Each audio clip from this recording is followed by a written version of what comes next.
প্রতি বছর দেশে চা উৎপাদন বাড়লেও ভাগ্যের চাকা ঘুরেনি শ্রমিকদের। অভাব অনটনে চলছে তাদের জীবন। দৈনিক 187 টাকা মজুরিতে হিমশিম খাচ্ছে সংসার চালাতে। শ্রমিকদের অভিযোগ, অধিকাংশ চা বাগান স্বাস্থ্য, শিক্ষা, চিকিৎসার অধিকার যথাযথভাবে পূরণ করে না। শ্রম আইন ও দ্বিপাক্ষিক চুক্তির বাস্তবায়ন না হওয়ায় অধিকার থেকে বঞ্চিত তারা। চা শিল্পের সাথে তাদের সম্পর্ক বংশ পরম্পরায়।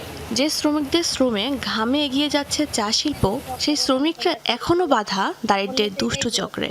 রোদ বৃষ্টি উপেক্ষা করে দিনভর খাটুনির পর একজন স্থায়ী শ্রমিক দৈনিক মজুরি পান সর্বোচ্চ 187 টাকা। এই আয় দিয়ে সংসার চালাতে হিমশিম খেতে হয় তাদের।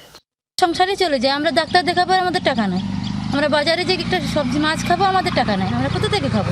ওদের মাঝে জলি, বৃষ্টি এলে বৃষ্টির মাঝে ভিঙ্গি, এটা কত কষ্ট হয় আমাদের। ওই 200 টাকা যদি দিন রোজ হয়, আমরা বাচ্চা কাচ্চা কিভাবে লেখাপড়া করব, বা কিভাবে আমরা খাবো, বা কিভাবে চলবো, এই জিনিসপত্রের দাম। অধিকাংশ চা শ্রমিকদের জরাজীর্ণ বাসস্থান আর স্বাস্থ্য সুরক্ষার বিষয়টি উপেক্ষিত থাকার বিভিন্ন রোগে ভুগছে অনেকে।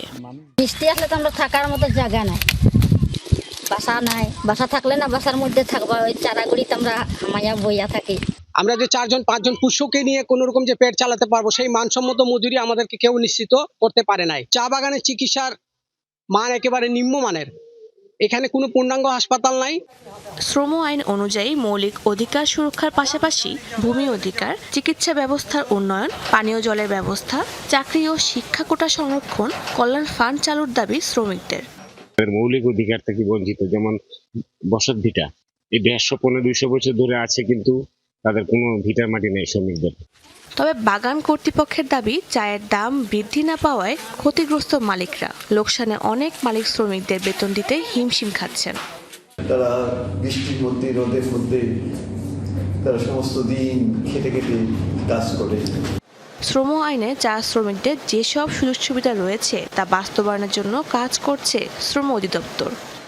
চা বাগানের গৃহায়ন সুবিধা, চা বাগানের শ্রমিকদের নিত্য প্রয়োজনীয় দ্রব্য সরবরাহ, প্রচলিত প্রথা ও সুযোগ সুবিধা এবং তাদের নানাবিধ অসুবিধা দূরীকরণ। এসব সুবিধা শ্রমিকরা যাতে নিয়মিত পায়, সেজন্য আমরা এবং আমাদের কলকারখানা প্রতিষ্ঠান পরিদর্শন অধিদপ্তর তারা নিয়মিত পরিদর্শন করে থাকে। বাংলাদেশ চা শ্রমিক ইউনিয়নের চা শিল্পে নির্ভরশীল জনগোষ্ঠীর সংখ্যা প্রায় 8 লাখ। এদের 2/3 মৌলভীবাজারের বিভিন্ন চা বাগানে বসবাস করেন। শাহদিন অন্তরা, যমুনা নিউজ।